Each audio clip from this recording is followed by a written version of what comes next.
So last time I gave you a very long introduction to the dynamics of the interaction between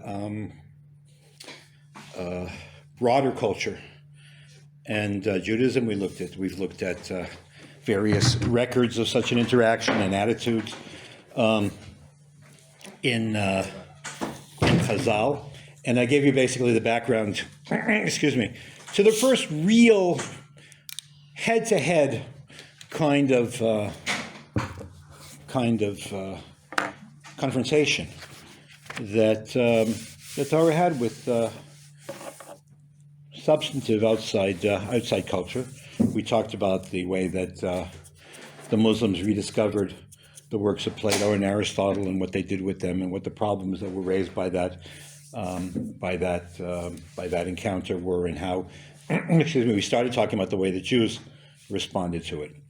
I want to start, though, with this passage, which is a translation of an Arabic original, which describes exactly the kind of, I don't have to call it, like arena, intellectual arena that used to go on in the major centers, especially in Baghdad, but not only, which created the context which forced Jews to really engage the outside world. They had absolutely no choice, really. And it's not unparalleled. In fact, I think it's very parallel to the kind of situation that we find ourselves in today, when, whether you want it or not, and that's one of the differences between, one of the commonalities between us and the Haredi world, whether you want it or not, the outside world comes in. There's no such thing as cutting yourself off anymore, okay? Now, we ostensibly, a priori, lechatchila, think engagement is a good thing. But even they can't avoid it because they're surrounded by it and they live in it. And whether they like it or not, the internet permeates everywhere, and that brings everything, literally everything, into their communities and their world. And the problem is that, they used to say about Bichlal, about the internet and about computers, gigo. You're familiar with the term? Garbage in, garbage out. In other words, computers are only as good as what people upload to them. Okay, so all right, AI may change that, I don't know. Although I keep finding AI making mistakes, so I guess it's very nice when the AI, whenever ChatGPT says, "Oh, I'm so sorry, thank you for telling me that." It's like, what do I need you for if I know better than you? Anyways, but it is true that there's a lot of truth and there's a lot of sheker there. And if you don't have the tools to be able to, sense where the falsehoods are, you can get seriously messed up. Not to mention the fact that even things that ostensibly should be absolutely proven or absolutely true or absolutely self-evident aren't. What could be more self-evident than a photograph?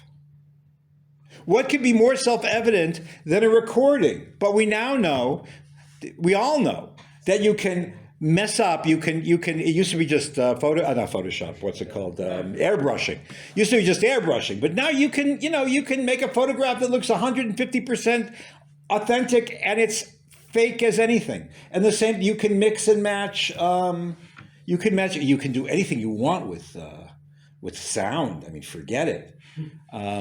There's this episode of The Sopranos where the FBI sort of cooked some kind of a recording of Tony Soprano's mother seemingly planning to kill her son. Right?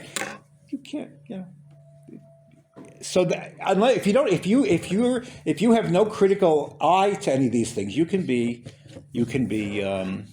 taken in, and so you need to. I think you need to examine these things head on. Anyways, what I told you, just to summarize the last point that I raised last time, and that was that basically over the course of, let's say, 150 years, let's be say from the late 7th century to the early 9th century, Muslim intellectuals examined, mastered, and internalized all of the great achievements of the Greeks. And because there was this assumption that there's only one truth, so therefore the inevitable conclusion had to be that all truth comes from God. Okay, so far so good. However, what happens, as did happen, in those cases where they did not tally? Now, a lot of places they do tally, or in a lot of places they just don't, they sort of like supplement each other. But there are areas where the findings of Aristotle, which were based on Aristotle and the students, I mean the whole school, ostensibly based on absolutely convincing argument, contradicted the truth of revelation. Now, in the case of the Muslims, we're talking about the Quran. In the case of us, Lahavdil, we talk about the Torah. But the Torah is not, when we start off with our position, as they start off with their position, that the Quran comes from Allah and the Torah comes from God. So by definition, that can't be. I mean, that's a real problem. And as fetching and as interesting and as convincing, the more convincing the scientific argument becomes, the bigger the religious problem. So for 100 and 150 years, Muslim philosophers worked, they were called the Mutakalimun. They carried on learned discourses. Let's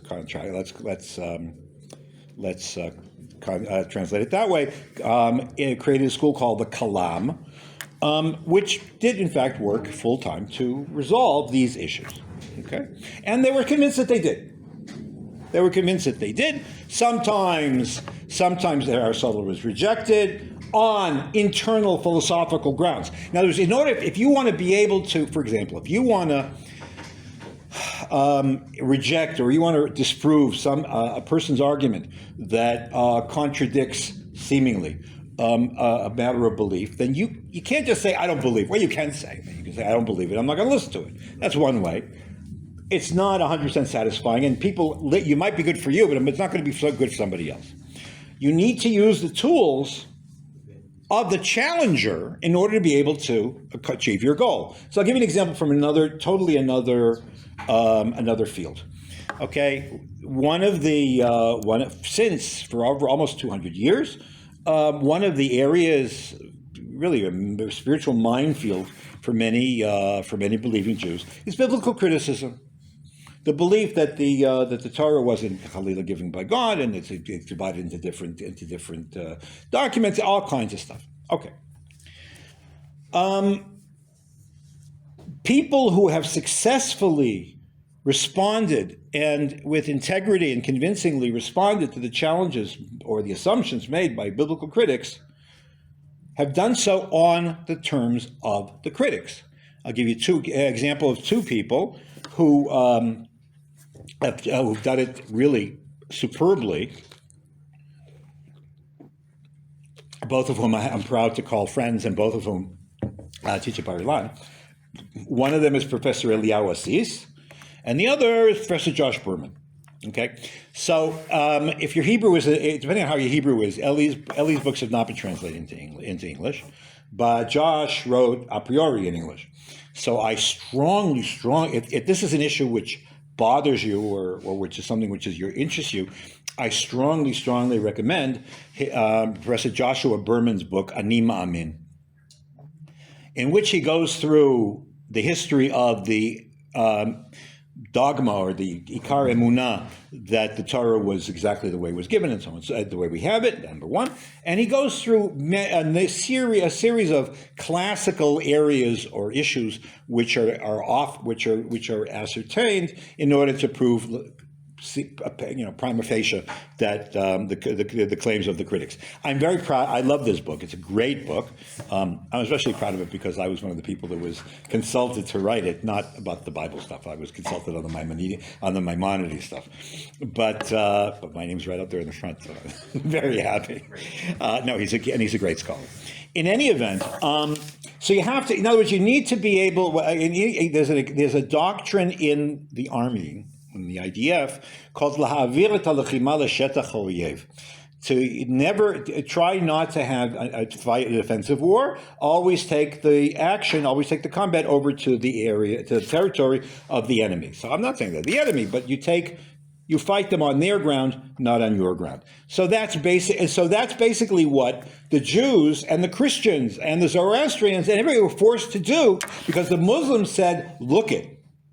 Despite the fact that, as I mentioned in the last class, that in fact Zoroastrians and Jews and Christians were technically allowed to continue living as such in the Muslim world, as long as they were crippled with all kinds of disabilities and crippling taxes and whatever, but at least their basic right to life and their basic right to live their lives the way they want was guaranteed by the covenant of ʿUmar that was given in its first version around 637 and its second version in 722. Nevertheless, it was in the interest and it was the ultimate desire of the Muslims, and it's true till today, that everybody become Muslim. Not because they're bad, because they're good. They think the only way to be able to get good with God is to become a Muslim, and therefore, and that's the only way there is. That's why there are bumper stickers all over the English-speaking world, saying Islam is the way. That's not just that's a dogmatic assertion, meaning that the only way that anyone can have olam haba is through Islam. That's it, period. There's nothing like what we have, where Chasidei Umot HaOlam, Yesh Lehem Chelek Olam Haba, if they keep the Shavuot Mitzvot B'nai Noach. Okay, yeah, you had a question. Why is it that all these other monotheistic religions were allowed to live under Muslim rule? Christianity's like that also. Christianity and Islam have in common the fact that they are unidirectional religions. One direction, one way. You're either in or you're out. Or as St. Augustine said, there is extra ecclesiam nullus est salus. There is no salvation outside the church. You're either condemned to hell or you convert to Christianity. The same thing is true in Islam. Either you become Muslim or. But they still make a distinction. They would kill you if you were pagan. Okay, right. However, now that's interesting. That's true. That's true. If you're part of the Dar, if you are an al-Kitab, if you are part of a non-Muslim monotheistic religion with a text which was revealed by God, then you are not killed. A pagan has no right to exist in the Muslim world, and those are the people to whom the option is given to convert or die. However, and this is the piece that people don't notice. If you read the Pact of ʿUmar, or the Covenant of ʿUmar, from beginning to end, you see something very, very clear. People who are subjected or are I'm trying to think what the word is, covenanted peoples, the minorities. Okay, they're called dhimmi. All right, they have to abide by a very strict regime of restrictions and of humiliating restrictions. B, they are not allowed to bear arms. They are not allowed to protect themselves, defend themselves. Rather, they are protected. That's what dhimmi really means. Protected people who are, because of their religious status, are protected by the ummah, by the Muslim world, let's call it, okay, the Muslim nation. If everybody says, "Oh, that's wonderful, wonderful, wonderful," so tolerance, not really tolerant, and nobody really enjoyed being a dhimmi, but it's better than being dead. However, what they often skip in public discussion is the last line of or the next to last paragraph of the Pact of ʿUmar, which says that if you don't stick to the rules, then all bets are off. In other words, you forego protection.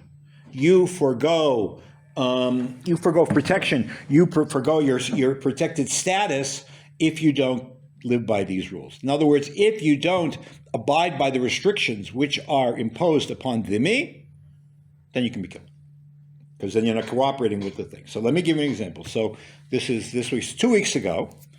2 weeks ago we didn't have a class because it was Shabbat. I was Asar B'Tevet.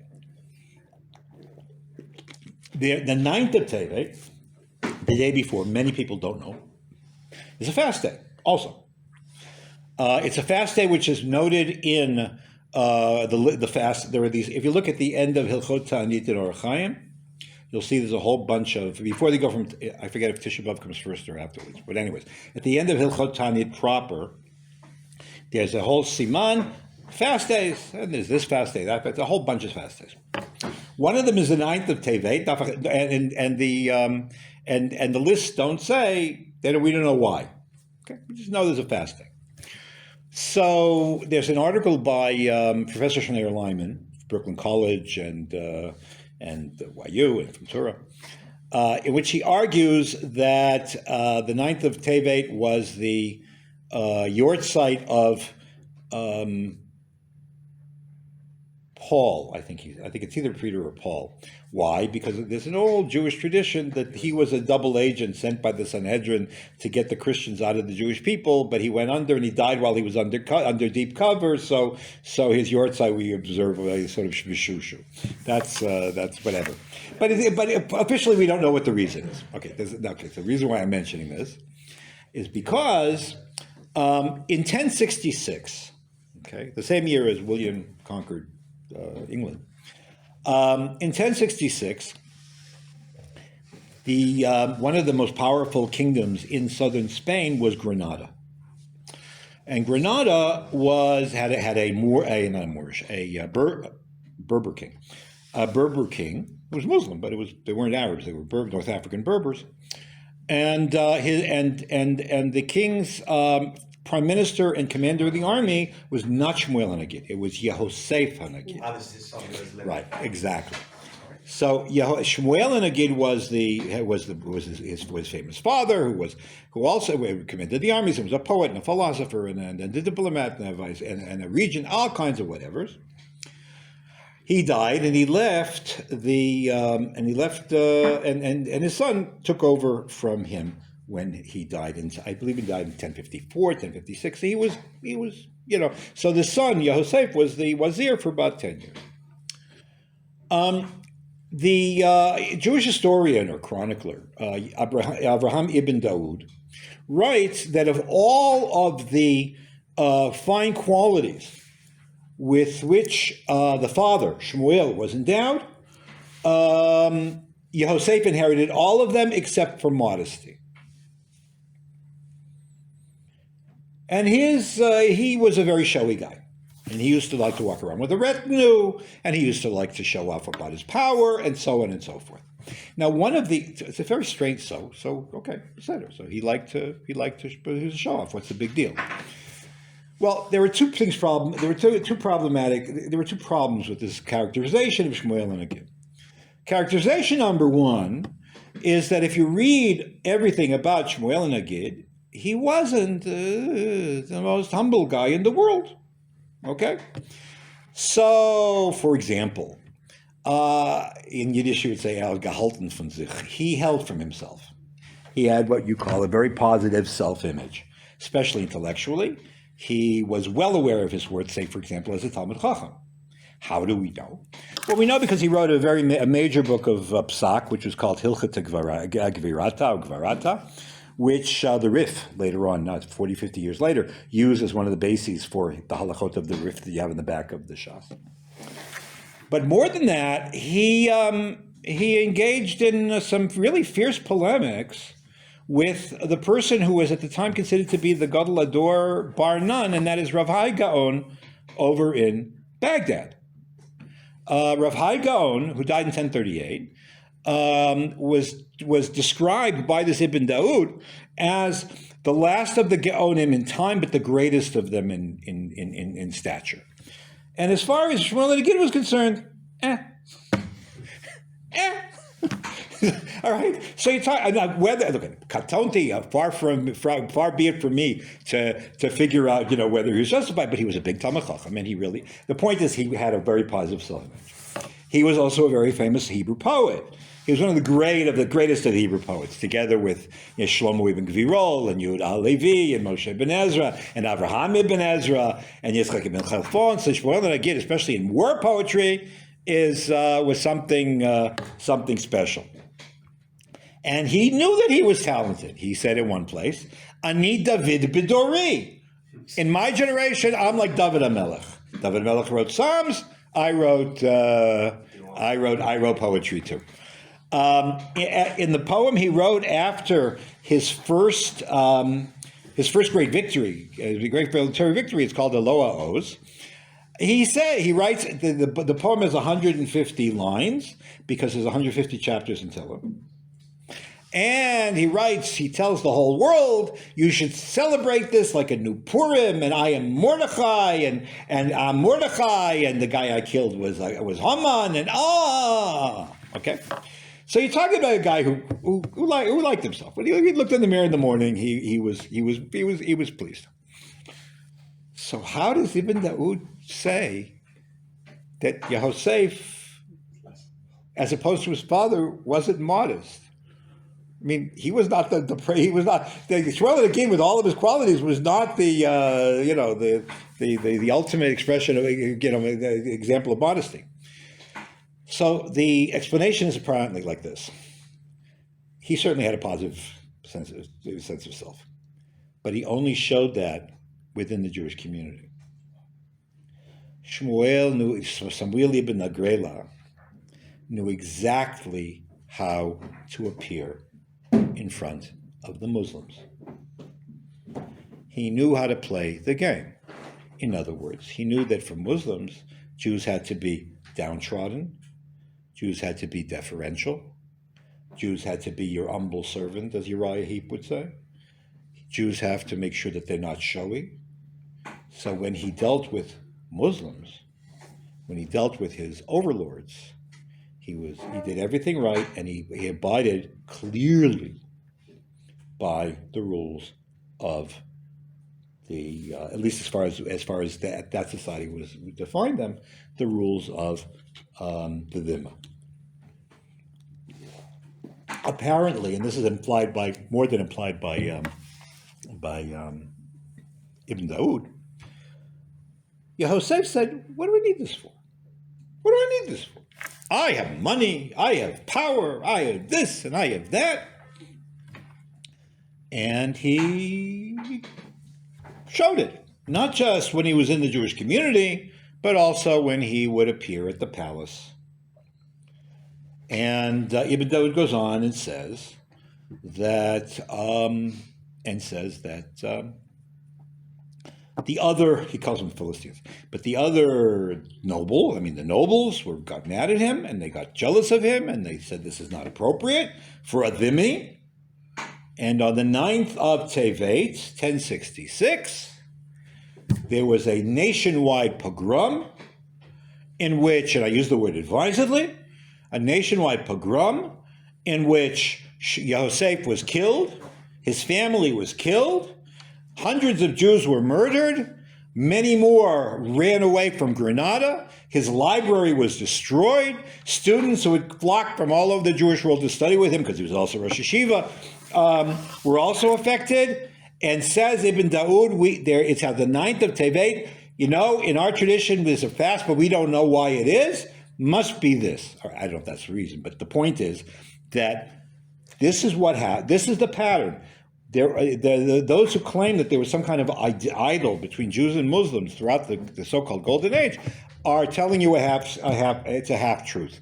As long as Jews behaved, now sometimes they were more strict in enforcing it, sometimes less, but as long as Jews stayed within the framework of the Dhimma, they could be safe, they could even thrive. They could even thrive on their own terms or economically. If they dared to raise their heads, then they paid the ultimate price, and this happens over and over and over and over again. Now, in addition, there were also many cases where Muslim fanatics would ignore the Pact of ḥUmar and when it would force Jews to convert to Islam, like the al-Mukhadun in 1148, which put an end to the Jewish era in Andalusia. But the point is that the Muslims wanted Jews to convert. They wanted everybody to convert. It is a moral obligation on the part of Muslims, like there's a moral obligation on the part of Christians, to convert the world for its own good, to ensure its salvation. It's that simple.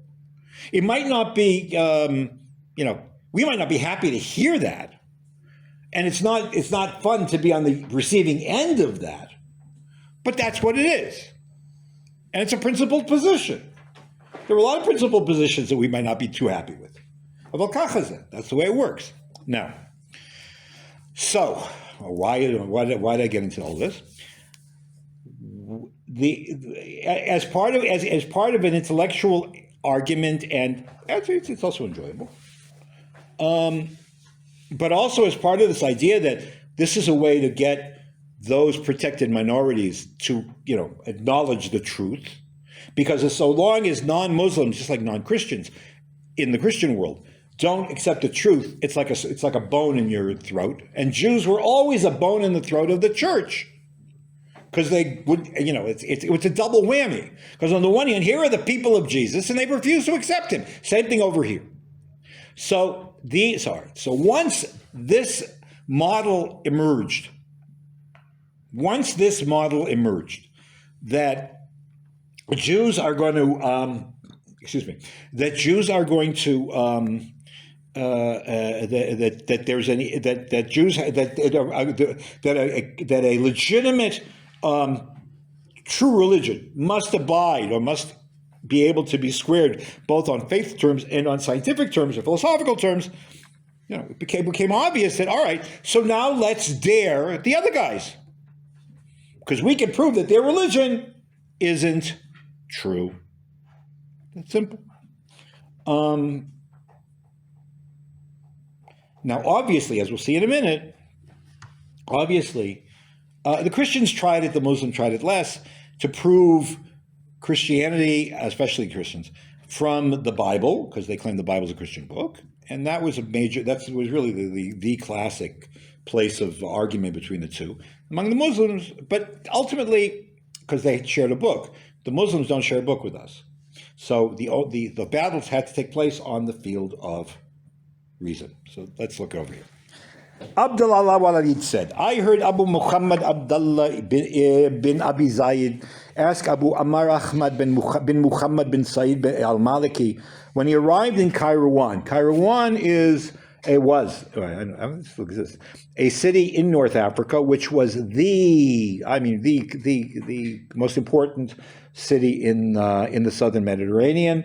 It was a huge commercial and political center, and was the home of an enormous Jewish community. Rabbeinu Hananel lived in Qayrawān. Chachmei Qayrawān is a Shem Davar.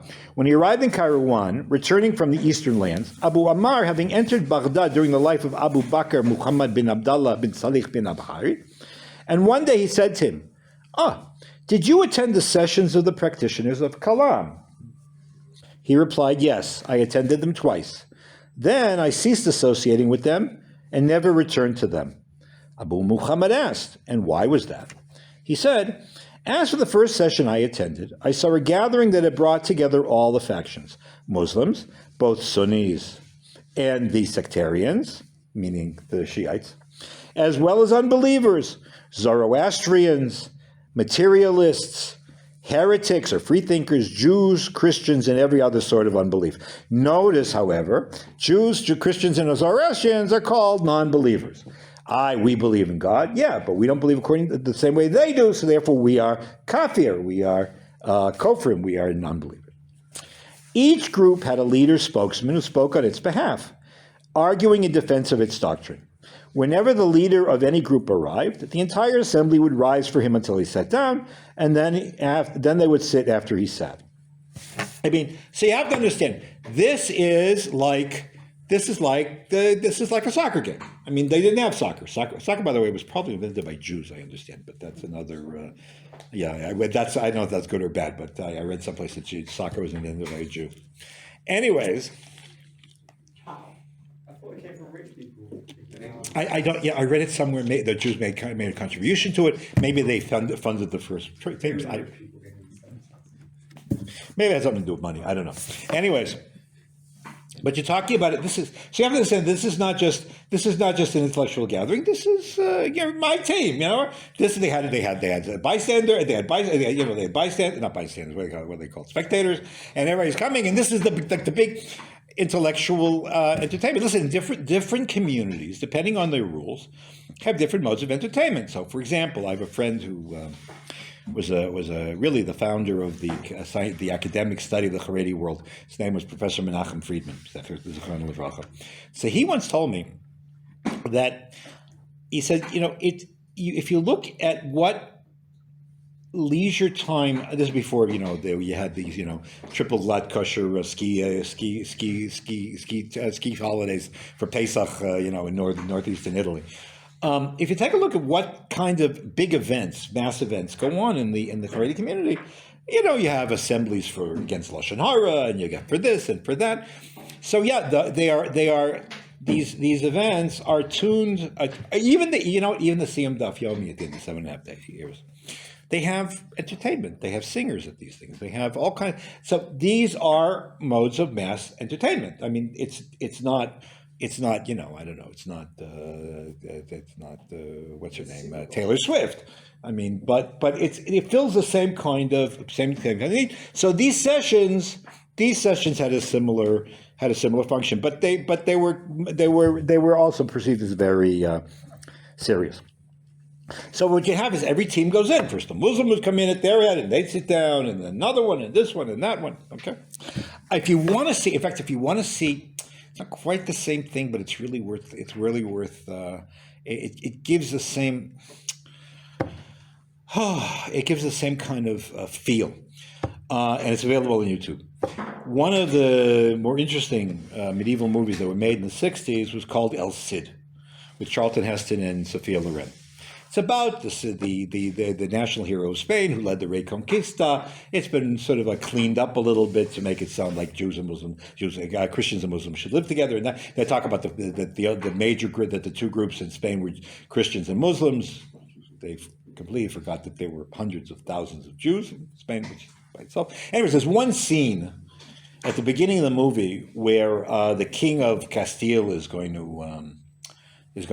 meeting with his nobles, and different groups of nobles come in and they take their seat in the court. This one is led by this one. He sits down over here, and he sits down over here with all of his retainers. That's the kind of feel that this had. Okay, so whenever all the groups were in, when the session filled with its participants and we claimed they were waiting no one else, one of the unbelievers said, "You have gathered for debate and disputation. Therefore, let not the Muslims argue against us by citing their book, nor by citing the statements of their prophet, for we neither believe in that nor acknowledge it.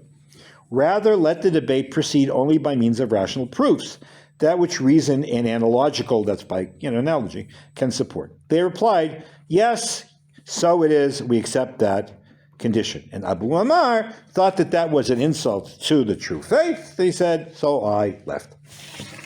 Okay, then he said he went to another one, and he found the same kind of baloney, so he can come back. Okay. I am very skeptical. As to whether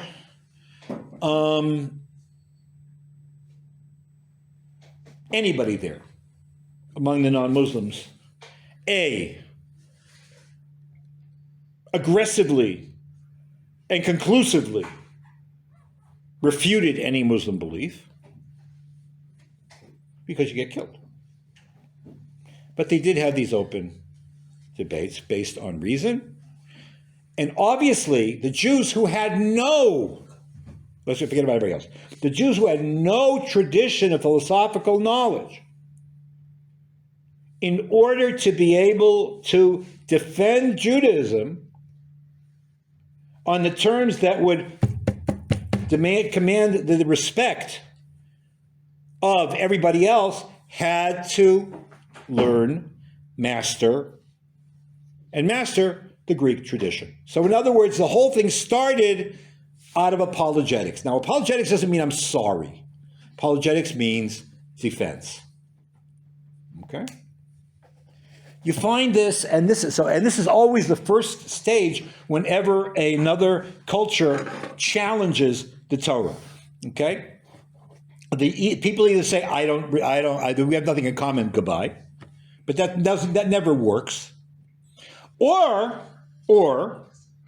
you try to prove, especially if whatever you're confronted with seems reasonable to you, as does pure reason to the average intelligent person. So you have to show that Judaism is no less rational than the other guy. All right. Now, in the 20th century, so in the 19th century, you had, now that led partly to reform, but because for all kinds of other reasons, but you had Jewish intellectuals showing that Judaism is, let's take Reb Shimshon Hirsch, because he didn't, the last thing he was reform. He proves that Judaism is no less liberal, no less Germanic, no less than anybody else. We are, so therefore don't reject us. On the contrary, the truth of the matter is, give us equal rights. That was also a subtext there. But the point is, what do? You find all kinds of stuff in all kinds of places to show that but do you understand why that's problematic? Because that puts us on the back foot. We need to rationalize by your criteria, my own existence, my very existence. But you prefaced at the beginning of this share, like, if you want to deconstruct someone's argument, you need to work on their tools. You pick apart their argument. Correct. But notice what happened. What didn't happen here, and what doesn't happen there. Yeah. You can't, because you want something from the guy who's challenging you. Yeah. It's not just a matter of I'm challenging your existence to your right to exist, which is part of this. But say when you want the Jews in Germany or Jews in Europe, they wanted to prove that that Judaism is as German as I don't know, as the cycle of the ring cycle. I don't understand why would they want to prove that Judaism is German. Because you want to be accepted. Okay, fine. Jews are constantly wanting to be accepted because those are the terms in which they're going to be able to continue to exist. Those are the terms of the Enlightenment. The terms of the Enlightenment were, you be like us and you can stay. Yeah, but I mean, is that really a Jewish value though? Well, I don't know if it is or not. That you have to judge. But the truth of the matter is that that's what Jews did, including many, many Orthodox Jews. Okay? So then you start getting, and you get this consistently. So, for example, I know Maimonides said that it's not healthy to eat pork. Let's put that aside for a minute, right? In the early 20th century, what you get is that the Torah is good for your health. Okay, so for example, all of the apologetics and all of the literature that was written in favor, and this was, believe me, this was not an easy thing to do even then, on favor of Taharas Mishpacha in the United States was all about how it's healthy. Because that shows it's good. And kashrus is healthy. And people live longer. And Or going to minyan is healthy. As if you're going to minyan or you're going to daven, not because it's a mitzvah, because you have to have a relation with God, but that it makes you still get them. I don't know, the Jewish Chronicle put these things. I mean, people who go to minyan live an extra 15% longer than everybody. Because they're starting their day, it's like people say, they're going to minyan, you're starting your day at 7, 8 o'clock. Like, instead of whatever you say. Yeah, exactly. I'm saying, I agree. That's us doing Okay, that. in the middle of the 20th century, in the era after World War II, I mean, it was everybody. We are going to show how democratic Judaism is. Okay, and the problem is that when the demands of the outside world get to a point where it just doesn't go. Okay, so for example, the Torah is not egalitarian. It's not. There are fundamental. Never mind that it's gender neutral. There are men and there are women, and women have jobs and men have jobs, and yes, as the Rav always said, men and women were created equal, but they were created separate but equal. Yeah, that sounds terrible because it sounds like Jim Crow. But the truth of the matter is, there's nothing I can do that can make a woman kosher laedus for Dvarim Sheba Erva. I can't. For civil law, yeah, I can do it because you just like most Dinei Torah are based on binding arbitration. So you can also, if I want to, and I want to, and if the court will allow, and I want to say, and I would bring a woman as a witness. So if we all agree, so we can agree. So that's it. Finished. The psul doesn't apply if it's a matter of a pshara, meaning binding arbitration. Pshara doesn't mean compromise. Okay, so bitzua cut the difference. Whatever. What's the expression? Not cut the difference. Doesn't matter. So what ends up happening at that point? So some people, you either start feeling very uncomfortable, or you start screaming, change the halacha, which is the imposition of an outside system on a system with its own integrity. Okay. Is that what's defined as secularization, or is that something else? What? Is that what's defined as secularization? Sometimes sometimes it's part of it. It's part of it. So the influence of foreign values onto our values. Right. And since you're uncovered, since you're surrounded by a society with values which, sometimes you can square them, and sometimes you can't. It's like, look at one of the things about feminism, for example, is that you always end up unhappy, which is good. Why are you unhappy? Because the Torah has more room to move and to work and to accommodate women's sincere spiritual aspirations than many would admit, and far less than others would want. Kachazeh. That's what happens when two separate, self-contained and self-integral systems interact. But the point is that this dynamic doesn't change in terms of, it starts as a challenge, then goes into apologetics, especially if you want something from the challenger, and then you have to start, working on it. That's part one. Part two, however, okay, there's a second half of that, and that's what I want to get to now. Part two, because we'll see it in the Rambam. Part two of that is, at some stage of the ball game, you discover that things that you learn from the outside, some of the things in the quiver of the challenger actually enhance your world. Okay, so for example, it's true. Just simply, okay, what medieval Jews discovered by engaging philosophy was that it gave them a common language with non-Jews to be able to explain or to be able to describe their religion in terms that they could understand. That was by itself something. But then all of a sudden, it occurred to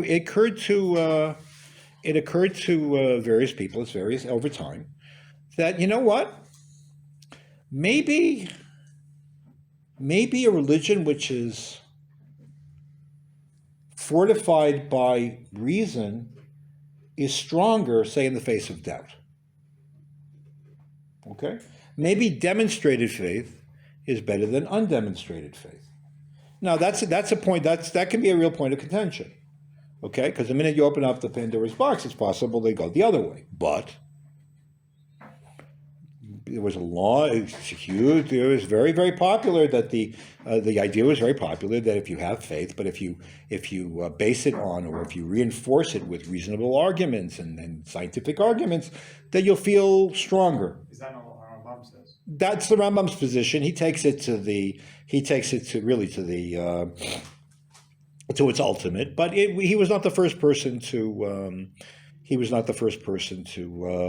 entertain it in different ways. Rav Sadia says it. Rav Yehuda Levi says he doesn't really. Both of them, they don't. Both of them will admit, as opposed to the Rambam, both of them will admit, both Rav Sadia and certainly Rav Yehuda Levi will, and there are others that follow them. I'm just using the heads of the schools. Will say that there are areas of the Torah which are not subject to reason. They're beyond reason. There are things beyond reason that can't be proven rationally. The Rambam doesn't think there's anything like that. The Rambam thinks everything is subject to reason. I'm less taken with the Rambam's position because it's clear to me, and this I learned from 20th century, early 20th century German philosophers, that there are things that we can know, which we absolutely know, and we just can't prove. Okay. Okay, so I'll tell you in a minute. The theory of... No, not a theory, just parts of your life, okay? So, for example, in modern philosophy, okay, the only thing you could possibly know, I mean, again, I'm being very, very, what's the word? I'm being very superficial, but the only thing you really know are things that are mathematically provable, which means that everything that makes life worthwhile is not provable. I can't prove that I see. I assume those were faded. I don't know. Were those originally maroon? Were they faded? I don't know. Whatever. The curtains. Okay. Color. All kinds of stuff like that is not provable. It's subjective. It's not whatever. But I know it. I know it. I know this is a desk. I know it's solid. I can give you a mathematic thing, but I can't give you the feel of solid. All right. Okay, this takes us into Kantian logic. I don't want to go there, but I want to quote one book which I think is really very worthwhile. There was a philosopher, a German philosopher. His name was Rudolf Otto. Rudolf Otto lived in the 20s, I think, and Otto, picking up on a distinction that was I think originated with Kant, says there are two types of things in the world. There are the numinous and there are the phenomenal. The phenomenal are things which are quantifiable. Like we said, anything can be quantified, whatever. There are things which cannot be quantified and no less true for them. Those are things which are numinous. They're spiritual. For example, your emotions. You know that you love somebody, or you know that you hate somebody, for that matter. You know it. You can't prove it. You can never, ever, ever prove that you love somebody. You can't. You can give them flowers. You can give them candy if they're not on a diet. You can do all kinds of stuff. Okay, but you can never ever prove. And the literature of the world has been endlessly improved and invigorated by poems and statements and descriptions and diary entries of people who try to prove to their beloved that they love them, and the doubt eats at them because they can never know. Okay, I remember I once went out with I went out with a girl when I was in college, and I thought I was being, well, anyway. I said, I wish my heart were a cassette recorder. Watch it, I'm dating myself. A cassette recorder, and I could take it out of my cassette recorder, take a cassette out and give it to you, and you would know what I feel. Should I borrow that pickup line? I wouldn't, because that was the last time I saw her. So I don't think that's. It was not good. But you get the point. Things that are numinous. So Otto, the book that Otto wrote was about holy. He was a Christian theologian. The book was called On Holiness. Okay. And he basically, because Kedusha is something which is non-quantifiable, but is no less true. I mean, I hope everybody's here had an encounter with unmediated Kedusha and knows how ineffable, indescribable it is. I will tell you that I've had the experience a number of times that when I have it on steroids is when I go to Harabaya. For me, okay, it's not describable. Then you get off the Har and you go to the Kotel and you go. Okay, but all right, but that's my problem. In any event, the point is that that's why I identify more with Yehuda Levi, is that there are things that are beyond, that are meta rational. But in any case, but being able to prove things rationally as much as you can, according to this line of thought, whether it's the whole Torah or part of the Torah, is something which, in other words, it becomes a value on its own and not something which and not something which is just used. Your 0.4 or 5 people are going to go to these big debating events and they'll represent us. No, it should be, maybe it's something for everybody to know. Because maybe it didn't. So So, for example, Rev Lichtenstein Zatzal used to say that, in his opinion, that Christians are much better, or the Roman world has more spirit, more literary expressions of one's relationship with God than say, or descriptions of the human experience that we have. We're Belletra and literature are not the Jewish strong suit, although there is not a little bit, but there's not a lot either. Maybe so you can use that to express yourself. Okay, so in other words, there is an eternal thing, which raises another issue, which we're going to get to, and that is, does that make? Well, so let me ask a question. So, does that make secular studies, when in the service of avodas Hashem, a kiyum in Talmud Torah? So the Rambam will say absolutely. Others, I don't know. You could have. Do you remember what Rabbi Shmuel said to his nephew? He says, "Yeah, sure. If you find it's up, shalom and ayom, v'lo min halayla, then you can." All right. So there are all kinds. Is it problematic to say that the Torah is missing something? I mean, there are all these things which are and what happens if one kind of literature leads to another kind? There are all kinds of caveats and things to put in here, but this is what was opened up by the exchange, by the confrontation, which was unavoidable. Because had the Jews avoided it, then they would have constantly, there would have been the cars would go through in Baghdad, in medieval Baghdad, with the loudspeakers, in Arabic, saying, "You guys, your religion is garbage because you didn't show up, you didn't defend it, and obviously it's third rate, and then you should come onto the winning side." Okay, so what I've just told you finds expression already in Rishonim. So take a look at number 5 on the sheet. Bring it up on your phones, I hope.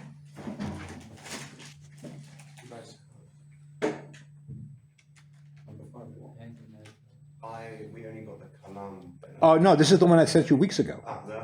What the Torah means Greek philosophy? Yeah, is that the one? Is that what I called it? Yeah, the Torah means philosophy. Okay, so the first part comes from the Chovot al-Vavot. Now, this is a striking. Now, the Chovot al-Vavot by itself is a striking book. Generally, we know it as one of the central ethical tracts that people learn in yeshiva. Chovot al-Vavot, Shar B'Tachon became very popular during the war, for example. It was published in Shar B'Tachon alone was published as a separate book, and a lot of people started studying. It made a big contribution, to the morale of those who studied it. But Chovot al-Vavot itself is not just an ethical tract. Chovot al-Vavot is a book of philosophy. Rabbeinu Bachya ibn Pagoda was, first of all, he was a resident of Saragossa, which is in Catalonia, but it had been conquered by the Muslims. It was an Arabic-speaking area in the middle of the 11th century. He's an exact contemporary of, I remember, a little bit older, a little bit younger. No, he's a little younger. He's an exact contemporary, an older contemporary of the Rif, and a younger contemporary of Shmuel the Nagid, and a contemporary of Shlomo ibn Gvirol, this is straight, the great era of Spain. He was a dayan. He was not a doctor. Usually these philosophers became doctors. So the Rihal was a doctor, and the Rambam was a doctor, because medicine was effectively applied philosophy. Okay, because there wasn't such a thing. The division between the hard sciences and the soft sciences and the humanities and the social science, all that did not exist. Everything was part of one big integrated epistemological whole. Anyways, he was a dayan. And yet he was a convinced philosopher. So that's really striking by itself. What is convinced philosophy? In other words, that was his approach to religion. He was, but he was a trained philosopher, not convinced philosopher, trained philosopher. Okay. The introduction to the work, the Hakdama. By the way, introductions to works never really existed in Jewish literature until the Muslims. The Muslims taught the Muslims came up with the idea of an introduction, and and the Jews took it from them. Also, by the way, books that they're divided not into chapters, but they're divided into. Okay, the word chapter comes from the word caput or capitula in Latin, which means a head. So it's a heading. Okay, the word for chapter in Hebrew is perek, right? It's a piece of. It's the farek, to break off. Okay, the word for chapter in Arabic is surah. Like the Quran is divided into surot or surahs, and so whenever you have a book that's divided into sha'arim, okay, so yes, we have Baba in the Baba Basra, Baba Kama, Baba Metzia, Baba Basra, but books being divided into sha'arim really was reflects Arabic usage. In any event, the introduction. And the original name of Baba Basra, Baba Metzia, and Baba Kama were Nezikin. It's called Tractate Nezikin. In any event, in the introduction, he lays out the reason for writing his book, and it's and he makes fun of people who have not cultivated their minds, and also their ethics, and waste their time on stupid havaminas in the Gemara. No, honest to God, he has one story there where he says a kid came to him, some kind of crazy havamina or some crazy hechitimsa really in Gittin, and he starts ranking him out. You still say that? He was like screaming at him. He said, "Wow, I'm a Rav for 35 years, and you know my library and how much I paskin and how much I learn and everything else. What you said to me never occurred to me in my wildest dreams."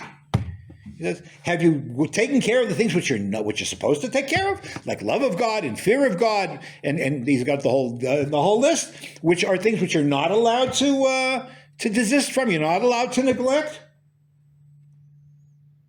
And these are, and many of these are largely philosophically based. And he says, "V'imshachti levai sho al kach," and I continue to rank him out and to humiliate him on this. When they showed this passage to Reb Chaim Brisker once, he said, "Oh, this is for Tapikarsis. This is heresy." But he was a Rav, he was a Dayan. Okay, so you're talking about a very unique kind of situation, which the Dayanim are also part of this. This is not for the sort of disaffected cognoscenti who left yeshiva, went to college, and they're looking down their nose at the rest of the world. This is a very serious, integral part of Jewish intellectual life inside. Okay, so let's look at the first shar of the Chavot HaLevavot is called Shara Yichud. It's about the unity of God, and it's straight kalamist. It's the application of straight kalamist thought to the Torah. Okay, and for that reason, it is certainly skipped in all the yeshivas, and in many places not printed with Chavot HaLevavot. But in any case, he says as follows: V'amru Rabotenu Zechronam Livracha, Hevei l'shakud. This is one girsa shoked. Lilmod Torah. V'dama shetashiv lapikaris. V'amra Torah. This should be sound familiar from the Medrash. Ushmartem v'asitem kihi chochmatchem u'binatchem le'nei agoyim, which he understands to mean that you should protect or observe and perform the Torah because it is your wisdom and your understanding in the eyes of the Gentiles, in the nations, assuming that it's something that the Gentiles can appreciate. Now, if I give a share kloli on the din of Sov Tuma Lotzes, that I have a dead body in a room and there are 5 doors, and when did all 5 doors give Tuma, and which one is Matami, which one isn't, and if yeah and what, no goy is going to care and be amazed. Although I'll tell you a story afterwards, but it's going to be amazed. It's got to be something which is going to be universal knowledge. V'ef shar, he says, sheyodu lanu ha'umot b'ma'alot ha'chokhmah v'bina. No goy is going to care. He's going to acknowledge how smart we are. Ad sheya'idu lanu harayot v'hamuftim v'edei ha'seichel al mitat toratenu v'uman ve'imun amun. Unless we can just demonstrate the wisdom of our Torah rationally in terms that he can understand, they're never going to acknowledge it. So obviously there is a injunction. Damash tifshiv l'apikaris has to be in the language, cultural language and modes of the apikaris. If you can't do that,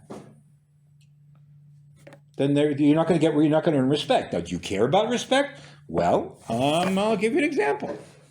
There was they always set these things up. It's really sad. Israeli television, all our media always have these encounters between rabbis and intellectuals, professional intellectuals, and or professors. And what happens is that they talk at cross purposes. The Western intellectuals will say, well, this, and this. They proved there was this experiment and that experiment, and this argument, that argument. And the rabbi comes back and he does his best. He quotes psukim or whatever, but they're speaking again at cross purposes, and you don't get anywhere. The rabbi comes off as dogmatic because most of the audience doesn't understand what he's talking about either. I remember there was a time when there's really only one television station, and the second television, Channel 2, was experimental. And there was a program in which, again, some rabbi had to deal with some guy from Tel Aviv University. So they were talking about the dignity of man and the greatness of man, and man can do anything, and individual sovereignty and autonomy, and typical straight modern or postmodern kind of position. And the guy says to the rabbi, you know what, it's really too bad. If you knew what the Oration on the Dignity of Man by Pico della Mirandola inspires one to think, you wouldn't think the way you did. Okay. And I'm plotzing. And I said to myself, wouldn't it be wonderful if the rabbi could turn around and say, did you read it in Italian or in Latin? Because there are differences. Did you know that Pico was a profoundly religious Catholic, and that he was considered a major theologian? He had some issues that the church didn't like, but whatever. But and in addition, the truth of the matter is that the Oration on the Dignity of Man by Pico della Mirandola, who was part of the stable of intellectuals that was collected by Lorenzo de' Medici in the third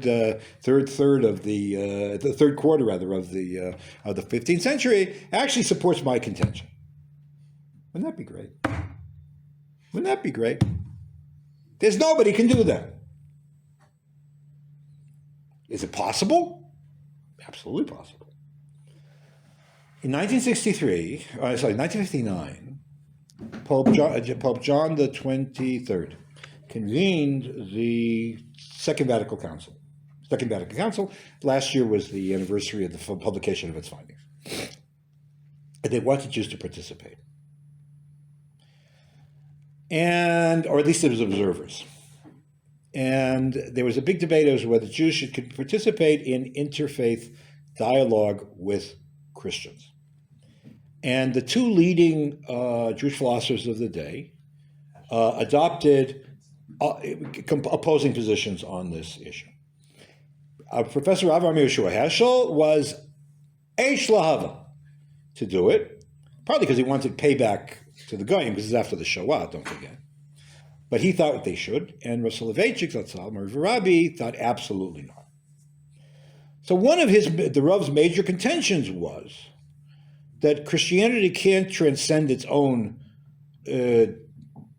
pressure to be missionizing. And secondly, people cannot, and here we come back to the numinous, people cannot really carry on a dialogue about their most precious, intimate religious truths. Okay. Now, the truth of the matter is that you can study Christianity. And you can study Islam, you can study Judaism, and you can master the technicalities and the ideas, but the emotional valence you can't. All right. Whether the Rav went too far in this or not is another issue. But what was amazing, what my point was, that around that time he called one of his students and asked him, I want to give a closed lecture to the philosophy and the religion departments at Columbia on this issue. And so it happened, and the Rav went, and it was a tour de force. Using modern, medieval, and ancient philosophy, he put forth his argument that interfaith dialogue on theological issues, not on secular issues, on theological issues is impossible. But he was a great showman. So the Greek was in Greek, and the Latin was in Latin, and the French was in French, and the German was in German without translation. Now, the upshot of that lecture was later published under the title of Confrontation, which is the way most people know the fundamental argument. But the method that was employed at the time is exactly what I'm talking about. Now, you don't have to be Rav Soloveitchik to do that. You have to be Rav Soloveitchik to be able to do it on that kind of scale. But in terms of exactly what the Chavot HaLevavot is saying, it's not.